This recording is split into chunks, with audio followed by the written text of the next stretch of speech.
नमस्कार मंडळी, कसे आहात? मजेत ना? आज आपण माझ्या पद्धतीने अंड्याची सुकी भाजी कशी करायची ते पाहणार आहोत.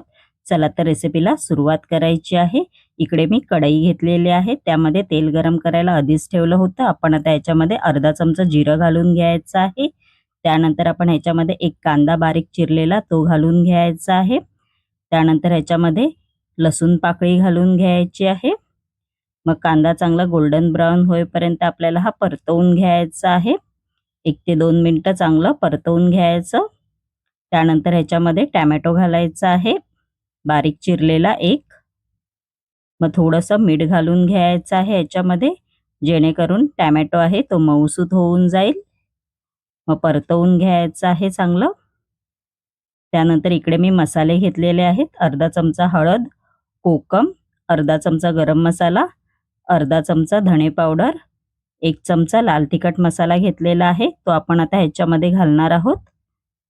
मग परतवून घ्यायचं आहे चांगलं, म्हणजेच मसाले भाजले गेले पाहिजेत. त्यानंतर मी इकडे थोडंसं पाणी वापरलेलं आहे, जेणेकरून मसाले आहेत ते आपले चांगले शिजतील. थोडंसं पाणी घालायचं आहे गरम. बघू शकता आपली ग्रेव्ही झालेली आहे. त्यानंतर इकडे मी 4 उकडलेली अंडी घेतलेली आहेत. ते असे तुकडे केलेले आहेत. आपण आता ही अंडी ह्याच्यामध्ये घालणार आहोत मिश्रणामध्ये. मग परतवून घ्यायचं आहे 1 ते 2 मिनिटं. त्यानंतर आपण ह्याच्यामध्ये चवीनुसार मीठ घालणार आहोत.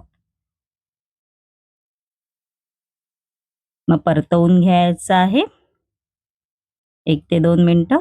मग कोथिंबीर घालायची आहे. मग 5 ते 6 मिनिटं ह्याला शिजू द्यायचं आहे. बघू शकता आपली अंड्याची भाजी तयार झालेली आहे माझ्या पद्धतीने.